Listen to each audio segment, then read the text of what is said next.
Entre todas las cosas que me puse a revisar, como verás, trato de no ser improvisado. Siempre estoy estudiando al entrevistado antes de hacer las preguntas. Y hay cosas que a mí todavía me quedan dando vuelta, licenciado, inclusive de la entrevista que hicimos hace 15 días. En la Argentina en el 2013 tuvimos crecimiento a tasas chinas, ¿sí? Y este crecimiento hasta el 2013 por lo menos. No entiendo cómo nos equivocamos con Argentina. Yo formo parte de la Argentina y de lo poco que pensamos. ¿Cómo no pudimos ser sustentables en el desarrollo industrial de nuestro país para correr el modelo agrícola ganadero que tenemos de crecimiento solamente y terminar siendo un país industrial desarrollado? No entiendo cómo no supimos aprovechar eso. ¿O estoy equivocado? No. Es una pregunta pertinente y es una pregunta correcta. Y me remitís a una reunión relevante, que quizás la más relevante de todas las que hice, en la Secretaría de Comercio, donde junté a los 15 empresarios más importantes de la Argentina, entre los cuales estaba Madanes. Mira vos. Vino Madanes, el único que no vino de los 15 más importantes de la Argentina. O sea que vos hacés el listado de los 15 más importantes, vinieron todos menos Roca, que me llamó personalmente y me dijo, mire, no puedo, tengo esta agenda, pero la persona que va habla en nombre mío. Cuando levante la mano y usted lo autorice y él hable, se va a estar expresando Roca. Y para eso lo llamo, para decírselo. Yo no estoy, pero estoy. ¿Cómo no, señor? Gracias. Y vinieron los 15 dirigentes sindicales más importantes de la Argentina. El único que no estuvo, lamentablemente, fue el compañero Moyano, porque, bueno, esas situaciones menores de la política, donde a veces lo urgente te impide que estés al tanto de lo importante. En esa reunión yo les empecé a manifestar que se estaba generando en el mundo la revolución energética norteamericana. Hoy hablé algo de esto en la conferencia. Sí, algo escuché. Eso tiene que ver con unas políticas iniciadas por el presidente Bush hijo, cuando en un discurso muy sustantivo en la Florida dijo: no puede ser que una potencia como Estados Unidos dependa de terceros países para su suministro energético. Y ahí comenzó el desarrollo a escala de lo que posteriormente conocemos como el shale gas y el shale oil. No es que descubrieron esos yacimientos los conocen de hace 70, 80 años. Lo que tuvieron fue la posibilidad de bajar, dado el avance tecnológico, los costos de exploración y explotación del shale gas. A partir de ese momento, ellos están en condiciones de vender, comercializar, las empresas petroleras, un barril de petróleo y su equivalente en gas extraído de un pozo de shale en términos comerciales. O sea, con un costo debajo del precio de venta, con una tasa de ganancia. ¿Estamos de acuerdo? Estamos de acuerdo. Precio sobre costo, tasa de ganancia, cuando el costo es el costo total, incluida amortización. No te voy a explicar a vos. No te voy a explicar a vos que sos contador, pero bueno, para nosotros es el ingreso dividido el costo total, incluido amortizaciones y todo lo demás, y esa tasa que te da uno sobre algo es la tasa de ganancia. ¿Estamos de acuerdo? Estamos de acuerdo. Muy bien.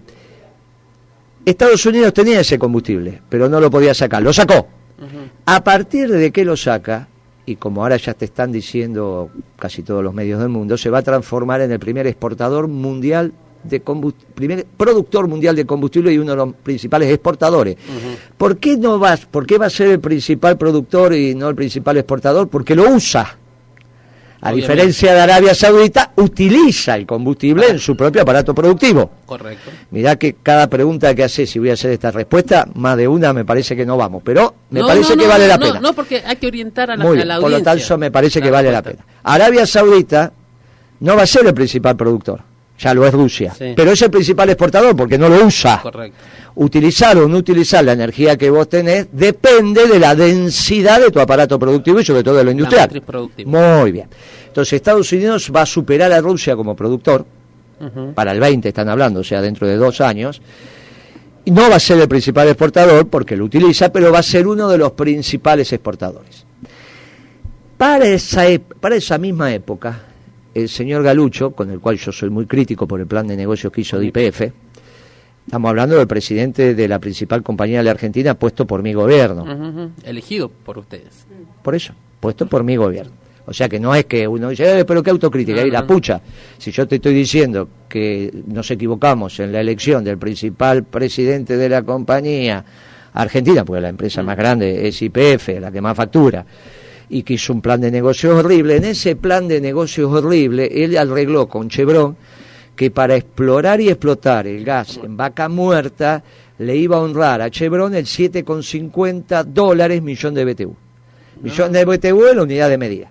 No importa, 1 kilo, 1 metro, no importa. Es la unidad de medida. En ese mismo momento, que tiene que ver entre una relación entre volumen, la cantidad en ese volumen y la energía, porque no es solo el volumen, sino la energía que ese volumen... La capacidad calórica de ese. Entonces, eso se unifica en una unidad de medida que se llama BTU. Sí, sí. Y el millón de BTU es el precio de comercialización. Espero que los oyentes, si no, llamarán y estarán protestando. Pero yo te mido a vos porque si vos estás entendiendo... aparte igual aquí hemos tenido personas que permanentemente hablan también de cuestiones energéticas, temas petroleros y que nos ayudan también a poder comprender todos estos temas. Yo te mido atentamente a vos porque... Y volvamos a la reunión esa Entonces, cuando Galucho firma con Chevron... Sí. Y le ofrece $7,50 el millón de BTU, en ese mismo momento en Estados Unidos se comercializaba ese millón de BTU a $2,50. O sea, un pagando tercio, $5 por arriba. $5 por arriba, o en términos proporcionales un tercio del valor. No hay ninguna posibilidad que vos tengas un aparato industrial competitivo en términos internacionales y un principal insumo, como es el insumo energético en Estados Unidos, que a su vez es un pueblo organizado y tiene tecnología. El industrial adquiere esa mercancía, ese insumo, a un tercio del valor en Argentina. Eso explica por qué el señor Roca, con la plata que el gobierno argentino le consiguió por la expropiación de Sidor, cuando el comandante Chávez le expropia a Sidor, una empresa de él, en Venezuela, con esa plata, $2.200 millones, $2.200 millones pagó Chávez, correspondía que lo pagara, porque para eso la expropió, los depositó en Londres y de eso volvieron al país $400 millones y el resto es la industria que acaba de inaugurar Macri en Estados Unidos. Competencia también de la nuestra en Campana, que hace tubos sin costura. Roca tuvo la visión de darse cuenta que si Estados Unidos tenía energía barata, era ahí donde tenía que poner la industria del acero y no acá. Y yo se lo dije al representante, claro que sí. En esa reunión nos pusimos de acuerdo que el aparato productivo argentino estaba perdiendo competitividad. Claro. Estaba perdiendo competitividad porque estaban bajando los costos primos en el mundo. Era la primera vez que... Costos primos son los costos primarios. Sí. Era la primera vez que le pasaba al peronismo esto. No, es la segunda vez. Ya le pasó a Perón. ¿Cuándo? En el 52. Cuando inicia el proceso de concreción del primer Congreso de la Productividad y del Bienestar General. Porque a la salida de la Segunda Guerra Mundial, que es cuando empieza el desarrollo industrial argentino, está claro, durante y a la salida, está claro que nosotros empezamos a fabricar pico del oro. ¿Sabés lo que es una pico del oro? Una pinza. Muy bien, la pinza. Nosotros fabricábamos pico del oro que hasta ese momento eran importadas de Francia, la famosa Peugeot. Y entonces emerge una fábrica nuestra, la famosa Gerardi, que es la mejor pico del oro nacional que hay, muy parecida a la francesa, al precio que correspondía a la manufactura argentina. Ahora, cuando el aparato productivo europeo se recupera después de la posguerra y Peugeot deja de hacer tanques y armas y empieza a hacer de vuelta autos y pico del oro, la pico del oro Peugeot no solo que era mejor, sino más barata. Que es similar a lo que nos empieza a pasar a nosotros. Cuando tus precios relativos, vis a vis lo que pasa en el mundo, empiezan a quedar caros, vos tenés un problema con la manufactura local. Entonces tenés que hacer una transformación importante de costos.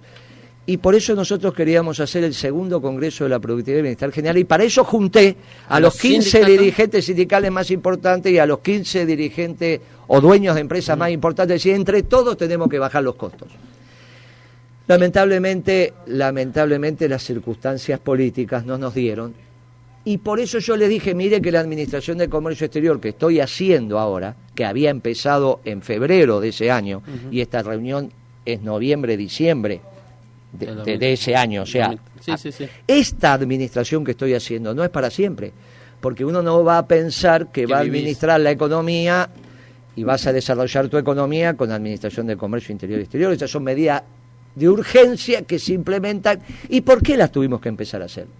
Porque los costos en el mundo bajaron violentamente por la revolución energética norteamericana, que en términos de productividad, de ganancia de productividad y de competitividad para el aparato productivo norteamericano es exactamente similar a la revolución industrial de los ingleses. Los ingleses se transformaron en el taller del mundo porque hicieron la revolución industrial. Fue el primer país que hizo la revolución industrial. Esa capacidad de transformar el agua caliente en energía mecánica es una cosa extraordinaria. Y eso lo hicieron los ingleses hace 200 y pico de años atrás. Y el impacto en el aparato productivo global fue fenomenal.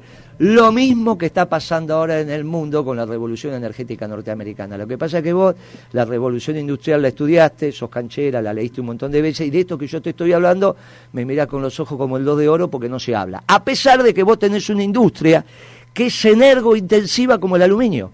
Si yo no te doy energía barata, no podés tener el aluminio barato. Entonces no es un problema de Madane, a mí Madane me tiene sin cuidado, es un problema de los trabajadores que trabajan en Aluar. Y esto lo puedo decir el señor Madane, al cual hace rato que no lo veo, pero que me merece el máximo de los respetos, porque lo hablábamos personalmente con él y con toda la cúpula. Aluar no es Madanes, Aluar son sus trabajadores. Y Aluar para la Argentina es el aluminio que brota de esa empresa. Correcto. Y que la sociedad argentina tiene que resolver si quiere aluminio o no. Entonces, contestando finalmente tu pregunta, tener o no tener un país industrial no depende de un gobierno, depende de la sociedad argentina en el debate que lo hagamos. De la misma manera que el aborto es una discusión global, y mirá, ahora ya iba a entender lo que pasó ayer, cada uno tiene su posición, pero es una discusión global. Tener o no tener una matriz industrial, tener o no tener aluminio, tener o no tener acero, no es la decisión del presidente, el ministro de Economía o el secretario de Industria. Es una decisión del conjunto de la sociedad. Y más que nada, si hay que tener o no aluminio, es una discusión de la sociedad de Puerto Madryn. Esto, entre otras cosas, venimos a discutir esto, porque no hay modelo de desarrollo si no lo hacen propio los dirigentes sindicales y los dirigentes empresarios, y no lo hacen propio los dirigentes si la sociedad no lo discute. Debemos discutir esto que vos estás diciendo, pero fue una de las fallas de nuestro gobierno, no hay ninguna duda. Simplemente te expliqué que no es que no lo vimos, lo vimos, intentamos modificarlo y no pudimos. Está bien. Igual que sea larga la pregunta, que voy a tomar un mate. Pensando si no, en todo tengo esto, 6, tengo 6 para... No, está bien, pero pensando en todo esto, el contexto que estaba analizando es un punto ya de un pasado, reciente pero pasado. ¿Qué discusión nos damos hoy frente a este contexto actual que es tan distinto, desde cómo está la industria, cómo han ido cerrando las empresas, cómo se han elevado los costos de todo lo que es la energía para las propias, quienes tienen sus empresas también, donde el panorama es bien distinto al que teníamos en el momento que usted está describiendo? Entonces, ¿cómo damos esa discusión hoy con un contexto que ha cambiado tanto? Lo que es distinto es el gobierno, el contexto es el mismo. Bueno, pero empeorado me parece. Para la Argentina. El contexto... Para la Argentina hablo desde la Argentina. Claro, lo que pasa es que el contexto es el mundial. Claro. No cambió el contexto mundial. Lamentablemente elegimos un oligarca, no yo, pero elegimos un oligarca para ser presidente. Cuando me criticaban, entre múltiples causas, lo que decían que Moreno era el pasado porque administraba el comercio exterior y en el mundo eso ya no caminaba. Ahora resulta que no solo convencía a algunos industriales, como dice el presidente, sino también que lo convencía Trump. Claro. Porque Trump está haciendo, finalmente... cerrando la frontera. Políticas proteccionistas, muy bien. Pero muy proteccionistas. Entonces, los que éramos el pasado, en realidad éramos el futuro. Y los que fuimos el pasado, según Macri, ahora somos el futuro. El que no entiende el mundo es él. Él ganó las elecciones hablando del Acuerdo del Pacífico y lo primero que hizo Estados Unidos es salirse del Acuerdo del Pacífico. Entonces, ¿quién tiene razón? ¿Moreno o Macri? A la luz de lo que aconteció en el último lustro, ¿quién tuvo razón? El que administraba el comercio exterior, el gobierno nacional y popular, a la luz de lo que está haciendo la superpotencia político-económico-militar con su presidente a la cabeza, porque el que administra el comercio exterior en Estados Unidos no es un humilde secretario de comercio, es el presidente. Sí. Muy bien. O Macri, que abraza la globalización. El problema es que Macri mira un mundo que no existe, y se lo explicamos, pero no es un muchacho de muchas luces, como ya se está demostrando. Yo cuando dije que este gobierno era de descerebrado, me dijo, Moreno, qué agresivo, y ahora todos están diciendo... ¿Pero qué hoy de Pablo? Hoy, ¿sabés quién es Juan Carlos de Pablo? A mí lo tenemos en el programa, ya lo sacamos. Hoy de Pablo dijo, pero estos hacen un modelo económico tan brillante que nadie lo entiende o son unos idiotas? De Pablo hoy, en esa radio que sale siempre. El viernes, el primer viernes, disculpame, te corto para que no puedas terminar el mate. Juan Carlos Pablo, cuando lo sacamos, me dijo, estos muchachos van a chocar la calecita. Ahora acá, resulta, en esta radio lo dijo. Ahora resulta que es culpa nuestra. Ahora resulta que es culpa nuestra o estos que son unos descerebrados. Son unos descerebrados, yo los conozco a todos. Segundo error que cometimos con esta caracterización del gobierno es que pensamos que eran CIOs. Y ese es un error, confundimos a nuestros ciegos. No, CIOs de las corporaciones. Nos equivocamos. Los CIOs son muy importantes en las empresas. Son los que administran la estrategia general y la táctica diaria. Sí. Son los que pagan los sueldos, los que tienen que tener macheado el stock contra las ventas, los pagos contra... El CEO trabaja todo el día y si tiene un problema no duerme. El único que no trabaja en una empresa es el gerente de relaciones institucionales, que es el que va a hacer cosas raras con los funcionarios. Cuanto más grande y más regulado es el mercado, en términos de algunas cositas, no de regular los precios, sino de algunas cositas, los gerentes de relaciones institucionales están. Estos son todos vagos. Ninguno de estos trabajó. Que alguien me diga algún trabajo de estos muchachos de verdad. No es que hay que mirarle las manos y decir, tiene callo en las manos, mirá, se levantó temprano, está agujeroso. Siempre están recién bañados porque siempre se están levantando. Sea a las 10 de la mañana, al mediodía, a la tarde, siempre se están levantando. Parecen, con todo respeto, ¿viste que hay un trabajo que vos envidiás, que es el de las inmobiliarias? ¿Viste que el dueño de una inmobiliaria siempre está fresquito? Ojo que yo los quiero mucho porque son unos bárbaros, esos son como los vendedores de autos, ¿viste? Pero, ¿viste que están siempre fresquitos? Nunca están agitados, pero nunca, siempre tranquilos, estos son todo esto. ¿Cómo hacen? Y son gerentes de relaciones institucionales. ¿Qué hicimos nosotros diciéndole a los compañeros que estos son CIOs? Empezamos a pensar que administrar una empresa estaba mal. Eso no viene de la cultura peronista. Eso viene de otra cultura. Fue una de las primeras discusiones que tuve con el dirigente que acá tenemos, que vos lo conocés muy bien. Me dijo, no. Nosotros defendemos al sector privado. O la UON es el sector público, o ESMATA es el sector público, no la Unión Obrera de la Construcción o la Textil es el sector público. Nosotros defendemos al sector privado, lo que pasa es que ponemos el énfasis en los trabajadores. Por eso cuando hablo de Aluar no hablo de madanes, hablo de los trabajadores. Pero ¿quién organiza la producción? Y obviamente es el empresario. Muy bien. Entonces, estos no son organizadores de la producción. Esto producto de que caracterizamos a estos muchachos livianamente y la caracterización vino de un encuentro generacional donde los chicos no tenían mucho tránsito por el sector privado, utilizaron la expresión CEO como una expresión descalificadora. Cuando el CEO es muy importante, es el organizador de la producción. Estos son gerentes de relaciones institucionales, todos vagos, los conozco a todos. Bien, una más y ahora le voy a pasar el micrófono a Gustavo, porque Gustavo también está matando preguntas. Guillermo, suponete que tenés la suerte de formar parte de vuelta. Entiendo que por ese tu desarrollo político y hacer las visitas al interior, de estar de vuelta en algo de poder de decisión del país. ¿Cuál sería tu plan económico? ¿Y por qué eso decir que suerte? No, en una manera de trabajo, o sea, para llegar convengamos algo, para llegar a formar parte del gobierno nacional y estar en el movimiento, no solo es trabajo individual, sino en algunas circunstancias.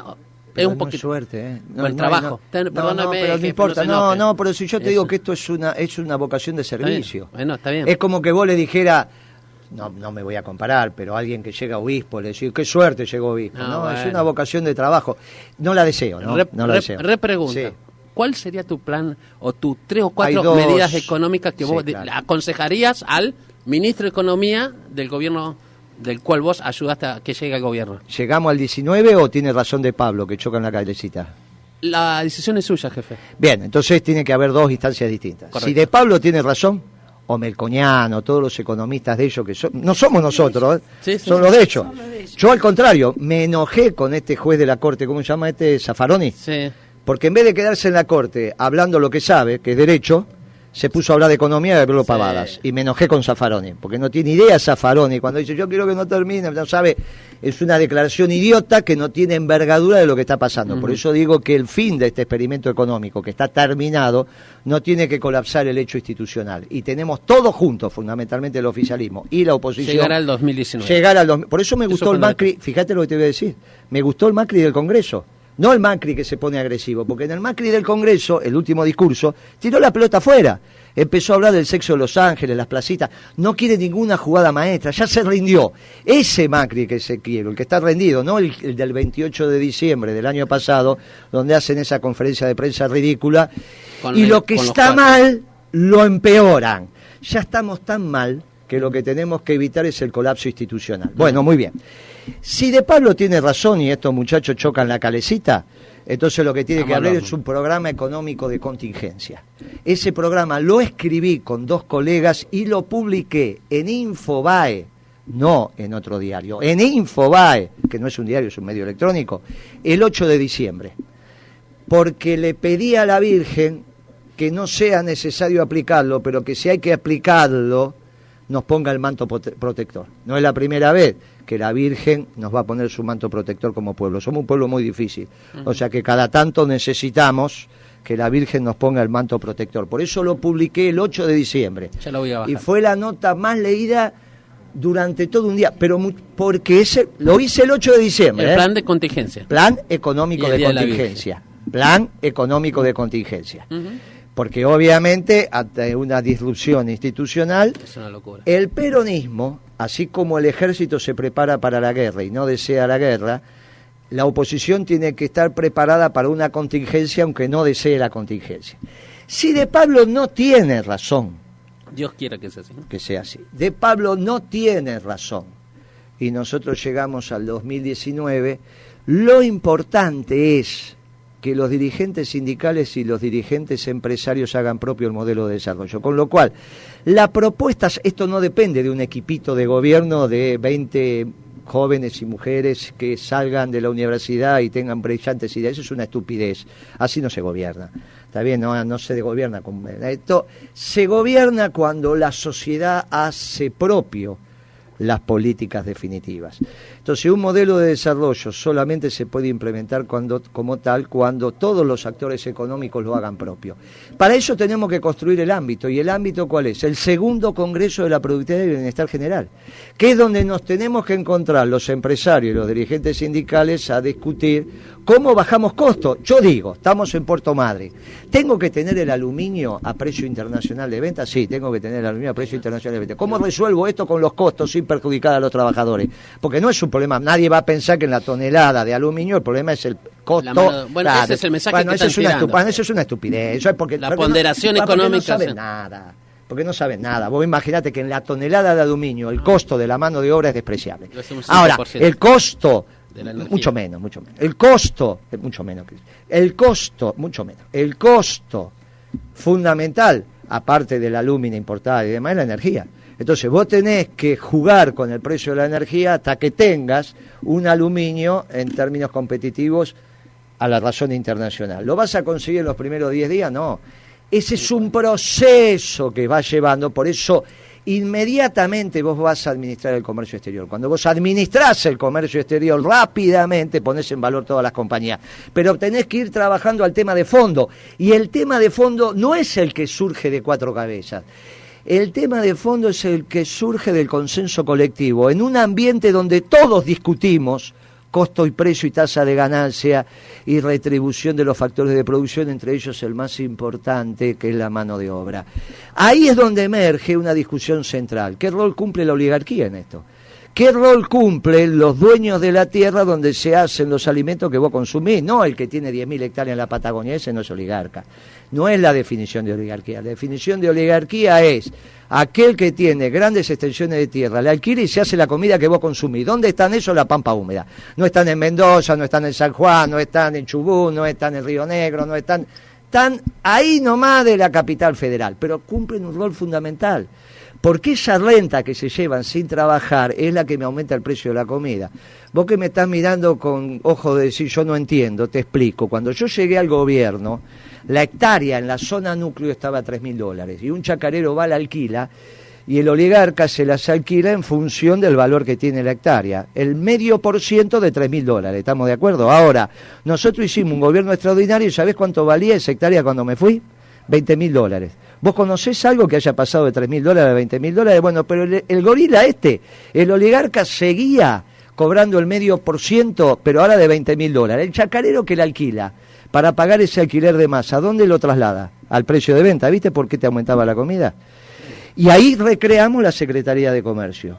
Y entonces tuvimos que empezamos administrando el precio de los alimentos porque el propio éxito del modelo, vía el costo en la producción de los alimentos, del alquiler de la tierra para que unos muchachos sigan viviendo tirando manteca al techo, no como Madane, que podés estar de acuerdo o no, pero trabaja, esos no trabajan, son una clase parasitaria, eso es la sociedad rural que está instalada en la calle Florida, en la ciudad de Buenos Aires, que administra el predio de Florida, de Palermo, a eso me refiero.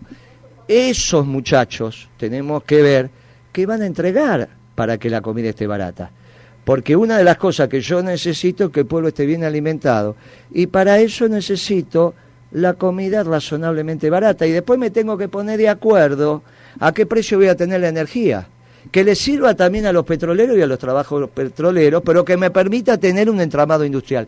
Y eso no se resuelve con un equipo de gobierno ni 2 o 3 medidas. Eso se resuelve con una sociedad comprometida con el desarrollo. Comprometida con el desarrollo. Comprometida con el desarrollo. Comprometida con... Yo quería cambiar de tema y hablar del ámbito provincial. Me refiero al tema de la megaminería, ¿no? Daría la sensación como que más allá del precio del petróleo a nivel internacional, habría una intencionalidad del gobierno nacional de desactivar la actividad petrolera en Comodoro Rivadavia. Nos están planteando como si fuese la panacea la explotación de la minería en la meseta chubutense.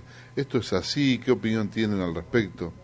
Mira, con respecto a lo que es la megaminería, acá lo que se está planteando es por una falta de competitividad y por una falta de trabajo. Acá se está planteando la megaminería a causa de una falta de entrada laboral de otros sectores que en este momento están en caída libre. Me parece que la verdadera discusión no es solamente acá de Chubut, es a nivel nacional. No solo lo que es megaminería, sino lo que estamos hablando en todo nivel industrial, ¿no? Claro, pero parecía ser como que hay una fuerte presión, ¿no?, del gobierno nacional hacia el provincial para tomar una determinación en favor, bueno, pero ¿no? lo que pasa es que la presión, esto en cuanto a la megaminería, justamente pasa por una reactivación que en realidad no existe. Es una reactivación ficticia que nos están planteando para vendernos espejitos de colores. ¿Pero hay una intencionalidad también de reducir la actividad petrolera en Comodoro Rivadavia? Yo pienso que sí. Mira, para que seamos claros, nosotros necesitamos mucho más petróleo, mucho más energía fósil, porque es la más barata. Eso no significa que no necesitemos energías renovables. Pero el mundo hoy está transitando nuevamente hacia las energías fósiles. Si la Argentina no tiene, ¿cómo no las vamos a explotar y a explorar? No solo tenés los yacimientos de shale gas y shale oil, sino que tenés el offshore. Ese es el conflicto geoestratégico con los británicos. Y ciertamente tenemos un presidente pro-británico, ¿no? Es un anglófilo. Este es anglófilo. Es como todo buen oligarca, es anglófilo. No hay ninguna duda que el gobierno nacional y popular va a garantizar la máxima actividad energética, en este caso petrolera. No hay ninguna posibilidad de que así no sea. Una Argentina industrial necesita mucha energía de todas las fuentes, fundamentalmente hoy la que es de energía fósil, si bien tenemos un debate, porque su santidad lo está señalando, que hay que cuidar la casa común. Por eso el próximo modelo de desarrollo es, en economía, permanente y sustentable. Correcto. Y ese es el título. Entonces tenemos un modelo económico de contingencia, sí, en el corto plazo, sí, de Pablo tiene razón, y esto choca en la calecita, aunque todos cruzamos los dedos, pero si esto choca en la calecita, como dijo de Pablo, no como dice Moreno, como dice de Pablo, como dice Melconian, la oposición está obligada a tener un programa económico de contingencia, porque para eso es oposición, y si no, le ofreceremos a nuestro pueblo en tiempo y forma el modelo de desarrollo económico permanente y sustentable, en donde todos estos elementos, incluido la utilización de la energía fósil, van a estar contemplados en cantidad y en precio, porque el precio es fundamental para el tejido industrial, como lo acabo de mostrar, y ustedes son testigos, porque con energía cara no pueden tener aluminio barato, y esa es la discusión central. Si vos tenés que hacer que Aluar, porque la sociedad decide que quiere tener aluminio, y le tenés que subsidiar el precio de la energía Aluar, porque la sociedad así lo decidió, hay que hacer, pero no la sociedad de Puerto Madryn, la sociedad argentina. Por eso es una discusión global, y no es un problema de Madanes, para que se la lleve a la casa. ¿Para qué me importa? Me se lleva, es una tontería. Ese debate es un debate casi de chiquilín, que se pide que Madanes agarra la plata y la pone abajo el colchón, es una estupidez. ¿Está bien? La construcción de la matriz productiva argentina es una discusión global. Y si vos decidís tener aluminio, y ustedes tienen la suerte, si la sociedad argentina así lo decide, ser la base de la elaboración del aluminio para toda la Argentina, es una discusión que tienen que dar toda la sociedad. Y en eso estamos, para eso recorremos el país, pero lo mismo me pasa con Roca, con el acero. Sí. Ve, estoy acá en Puerto Madryn y pongo el acento en aluminio. Cuando hablo del resto del país, hablo del acero, porque ciertamente es mucho más relevante que el aluminio. En cantidad y en cantidad de gente ocupada y en empresas que hay, etcétera, etcétera. Pero las dos discusiones son iguales. La sociedad argentina tiene que discutir si quiere acero en siderurgia y si quiere aluminio, o lo va a importar. Bien, pero no lo puede resolver ni el presidente, ni el intendente, ni Madane. Esto excede todas estas cosas. Y que haya continuidad en esas políticas y general como política de Estado. Una vez que la sociedad lo discute, no cambia. Cuando se cuando le lo impone, internaliza. Por eso lo tiene que discutir. Por eso el Congreso de la Productividad y el Bienestar General. Una vez que la sociedad lo discute y lo tamiza y lo internaliza, como decís vos, se transforma en política de Estado. Cuando son ideas impuestas desde arriba, desde la superestructura, por eso para el peronismo el conocimiento es como decía Facundo Cabral. ¿Qué decía Facundo Cabral? A ver si la buscan la canción por ahí. Volá bajito, que ahí está la verdad. Huele bajo, sí. ¿Esto qué es esa tontería de que en el peronismo venga un dirigente a bajar línea? ¿De dónde salió esa estupidez? En el peronismo se viene a escuchar, porque la verdad está abajo, y cuanto más abajo, más verdad. Estos son otros los errores que nosotros cometimos. Pensamos que teníamos iluminado, que venían a explicar lo que había que hacer, porque es una estupidez mayúscula. Pero eso no lo busquen en las canteras peronistas. Fuimos un gobierno tan amplio, que los errores que se cometieron en nuestro gobierno, cuando vos vas a la cabeza que lo generó, no eran peronistas. Mirá la 125 con este chiquito, claro. Lustó, mirá el cepo con otra chiquita. Sí. Bueno, ¿viste? Y después te terminan endosando a vos, porque también en el peronismo, nena, y te lo digo mirándote a los ojos, los rubiecitos de ojos celeste tienen changuín. Si vos sos rubiecito de ojos celeste, entrás con handicap. Si sos un negrito como nosotros, vení con primera mira cómo es. Este también está perdido. Acá el único que se salva es este. El contador se salva, sí. Todos los demás estamos fritos. No, bueno, yo soy patagónico antes que no sé, pero... No, por favor. ¿Ves? Ahí justo que hablé de patagónico. En estos dos, el gobierno... digamos, disculpen como la sociedad lo califica, el gobierno K, y nosotros somos los patagónicos, y antes del gobierno K siempre fuimos el patio del fondo de donde van las gallinas del país. Volvimos a hacer. Está bien, pero también volvimos a hacer, pero también durante ese periodo de gobierno K no tuvimos la fuerza como región patagónica para imponernos, porque realmente no podríamos estar con el petróleo Comodoro, con la tasa de desempleo que tenemos. Hoy el gobierno provincial no puede pagar los sueldos en términos, y sin embargo la ciudad de Trelew se nos cae a pedazos en términos financieros económicos. ¿Cómo podemos, a ver, Fernando, si vos me ayudás, hacer el desarrollo regional de la Patagonia integral? Porque ¿sabés cuál es el problema? Si no, siempre vamos a seguir siendo el fondo del patio de la casa, donde va el gallinero, donde está, en las casas de antes, obviamente las de ahora no existen eso. Pero, ¿cómo podemos llegar a hacer eso? Porque yo estoy cansado de mandar producción a Buenos Aires.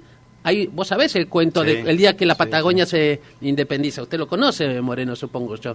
Cerramos los grifos y empezamos a tener... No, yo te voy a contar antes que el compañero conteste, Fernando, mi querido compañero, conteste mi anécdota personal sobre este tema. En el año 2001, yo trabajaba de consultor, prácticamente ad honorem, porque siempre tuve mi negocio y mi actividad privada, para la Alianza Cooperativa Internacional, que es la organización de cuarto grado del movimiento cooperativo. En eso había algunas experiencias cooperativas en Tierra del Fuego, y había venido una delegación finlandesa, porque por esas vueltas de la vida, Tierra del Fuego se parece geográficamente en su territorio y demás a algunos espacios de Finlandia. En el único lugar donde hay situaciones parecidas a Tierra del Fuego es en Finlandia. Entonces es una cosa muy estudiada. Y hay una vinculación, que obviamente no tiene por qué estar en el común del conocimiento, entre Finlandia, fíjate lo que te estoy diciendo, Finlandia y Tierra del Fuego. Entonces, bueno, venía una delegación finlandesa, yo vine, y me tocó participar en unas cooperativas donde estaban planteando eso. En ese momento Tierra del Fuego eran 80.000 ciudadanos, 40 y 40 en un ciudad. Todavía, imagínate qué viejo que soy, que Tolwyn no era ciudad. Claro. ¿Está bien? Tolwyn era un paso. Tolwyn era donde paraba a tomar un café cuando iba de actividad y a hacer otras cosas. Por eso era famoso Tolwyn, ¿no? Sí. Bueno, mirá no cómo sé, se ríe. No sé, Cómo yo se todavía ríe. no, por tierra no fui. La que no se rió fue esta y estuvo bien. Sí. ¿Viste que dijo esta? Se mantuvo. Este sí es un bandido. Ella se mantuvo como corresponde. Como toda señora. Que se mantuvo como corresponde. Entonces, y en esa discusión me decían, hoy obviamente Tierra del Fuego son 120, 140 mil, en ese momento eran 80 mil, me decían, mire, Moreno, nosotros queremos la independencia de Tierra del Fuego. Ah, qué interesante. Lo que pasa es que en ese mismo momento fui a Salta y el gobernador salteño, que era Romero, también estaba planteando que Salta, como provincia constitutiva de la República, de nuestra patria, por el Pacto de San José, iba a reasumir los poderes delegados, que es la creación de moneda, la defensa nacional y las relaciones exteriores, con cual disolvía el país y estaban planteando el Norte Grande. Vos te tenés que acordar la discusión del Norte Grande como experiencia autonómica e independiente. Sí. Con lo cual nosotros estábamos ante la disolución nacional. Se me iba Tierra del Fuego, se me iba Salta, terminaba la Argentina. Así recibió Duhalde nuestro país. Por eso cuando algunos compañeros livianamente critican al doctor Duhalde, yo le digo, qué inconsciente que son, no tienen idea del país que este hombre tuvo que agarrar el 2 de enero. Cuando el 2 de enero del 2002 Duhalde le dijo al pueblo argentino, con todos los errores que cometió, vengo a pacificar la Argentina, yo a partir de ese día pude empezar a dormir, porque teníamos la hipótesis de la disolución nacional. Entonces cuando vos me venís con los chistes de que si la Patagonia se separa, bueno, ojo, porque en el 2001 no era un chiste. Al menos en tierra. Ah, bueno. Y yo lo que te estoy diciendo que si De Pablo tiene razón, y escuchá atentamente lo que te digo, esto no es el 89, esto no es el 2001. Esta es la sumatoria de los dos. Esta es la tormenta perfecta. Tenemos un déficit fiscal de 11 puntos cuando 11 puntos del PBI. Cuando Alfonsín se fue tenía 12 y a los 60 días se fue. Este hace un año y medio que viene con 11 puntos de déficit fiscal. Y teníamos, como en el 2001, un problema del sector externo que esto es superior. En el 89 teníamos un problema fiscal enorme, ahora lo tenemos. En el 2001 teníamos un problema del sector externo enorme, ahora lo tenemos. Tenemos las dos cosas juntas. Por eso le dije a Zaffaroni, habla de lo que sabés. Dejá de hablar de economía porque no tenés idea en dónde te estás metiendo. Y le digo a De Pablo, él lo dice desde su, él es un economista, es un consultor, no digo que tenga mala voluntad ni mala leche, lo dice porque le brota, pero estamos en un problema muy grave, por eso te pido a vos que no repitas ese chiste, porque es la disolución nacional. Sí, y yo no, y mi trabajo es evitar la disolución nacional, porque nosotros somos una causa nacional, no somos una causa regional. Está bien, pero y está claro el concepto. Lo que pasa es que estamos cansados. Claro. Vale. A ver, Fernando, ayúdame vos que sos de acá. Estamos cansados de que haya una transferencia económica a través de subsidios, de tasas de energética de gobierno. Todo eso estamos de acuerdo. Todo eso lo vamos a discutir en el Congreso Nacional de la Producción y Bienestar General. Porque si la sociedad argentina resuelve que tiene que tener aluminio, le tiene que regalar la energía al lugar porque no hay otra alternativa, se la tendremos que regalar. Ahí está. Y entonces la cosa va a ser distinta, ¿no? Está bien, ahí sí. Hay que tomar las medidas necesarias, digamos, a nivel nacional para que todo lo que es la región patagónica y la economía de la región patagónica pueda crecer a medida de que empezamos a nosotros a ser primarios en cuanto al abastecimiento. Correcto. ¿No? Más allá de la distancia que tenemos con las grandes, digamos, con las grandes ciudades del país. Pero nosotros somos abastecedores primarios. Ese es el tema. Entonces, hay que agregar valor en la Patagonia. Exactamente. Bueno, pero yo creo que tenemos que hacer justamente un plan. Primero autocrítica. Segundo, me parece que tenemos que hacer un plan de economía regional y ahí dejar las asperezas de lado, ¿no? Pero meter, como hizo el señor Moreno en esa reunión, a los empresarios y a los sindicalistas también. Sí, las dos patas de la mesa productiva. Meterla adentro. Está perfecto. Te voy a decir algo que va a generar mucho escosor y sobre todo en Comodoro porque lo han puteado a morir. Pero el único tipo que yo conocí que entendía el complejo petrolero en la Argentina se nos murió. Y era Bulgeroni. Claro. Era 10 veces superior a Galucho. Ese era un cuadro de verdad. Después hacía su negocio, obviamente no le dé la espalda, y cuando hablaba con él tenía que tener la mano en el bolsillo, ¿viste? Porque cuando te descuidaba, ahora, que ese entendía, lamentablemente se nos murió. Lamentablemente se murió, espero que su hijo, al cual conocí una sola vez, siga el camino de su padre en su inteligencia, aptitud de trabajo, vocación. Ese no trabajaba por la plata, obviamente, te puedes imaginar que la tenía toda y mucha más. Te quiero transmitir, tenemos los recursos para que nos pongamos de acuerdo. Y entonces, si es que tiene razón de Pablo, la oposición está obligada y ya está discutiendo y lo publicó su programa económico de contingencia. Y si de Pablo, por esas cosas que Dios los dispone, no tiene razón y llegamos al 19 a través del Congreso de la Productividad y el Bienestar General, el primero lo hizo Perón, que fue cuando Perón dijo, por lo menos cada argentino tiene que producir lo que consume. Cuando Perón dijo, ¿y para qué queremos $2? ¿Quién vio $1? Cuando Perón te explicaba eso, estaba haciendo política económica. Desde ahí tenemos que empezar en mancomunión con los dirigentes sindicales y los dirigentes empresarios para que hagan propio el modelo de desarrollo que va a surgir del seno de la sociedad. Si no, no tenemos solución. Pero tenemos que tener algún punto en común. Y el punto en común es que somos una patria y una nación. Una patria y una nación. Desde Tierra del Fuego hasta La Quiaca. Y desde Mendoza hasta la capital federal. Y todos los habitantes tratados de igual manera. Sin ninguna duda. Por eso somos una patria. Por eso, pero el problema de eso es la oligarquía. Son las 1000 familias de la Pampa Húmeda. Por eso el peronismo siempre dijo pueblo y oligarquía. Y hoy volvemos a decir pueblo y oligarquía. Es todo Puerto Madryn contra la oligarquía de la Pampa Húmeda. Fernando, para cerrar, disculpame Marcela, se nos va Moreno, podemos estar 2 horas hablando. Sí, me imagino. Y disculpame Guillermo, y está agotado ya. Recordarle a la audiencia hoy a la tarde cómo es la movida, dónde lo pueden ir a escuchar Guillermo. Bueno, hoy a la tarde, a las 5 de la tarde, vamos a estar inaugurando la unidad básica de la Néstor Kirchner, del cual Guillermo es nuestro referente nacional. El padrino, como el padrino. ¿Vamos a hablar así o no? Sí, estamos de acuerdo. Sí, no más que eso, el mayor. Alentando a los pibes. Está bien. Acá, bueno, el proyecto de la Néstor es un proyecto a nivel nacional. La primera unidad básica de acá de la provincia la abrimos acá en Puerto Madryn y después la idea es seguir por distintas ciudades de acá del Chubut. ¿En la dirección es?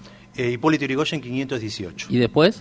Después de ahí vamos a tener una reunión con Luis Núñez y los compañeros de la CGT y a las 19:30 hacemos el acto multitudinario, con el cual digo multitudinario porque están viniendo compañeros hasta de Bahía Blanca, de Comodoro, de la Cordillera, de todos lados, así que vamos a tener el acto en el cual Guillermo se va a dirigir a los militantes, al pueblo. Es en el mismo lugar donde Kichilov hace el año pasado. El 19 de mayo era el día de mi cumpleaños. El año pasado, el año pasado. En el Sellón, en el gimnasio del Sellón, claro. Ahí Domén García. Para que la gente se ubique. Exactamente. Claro, Exacto. claro. Exacto. Claro.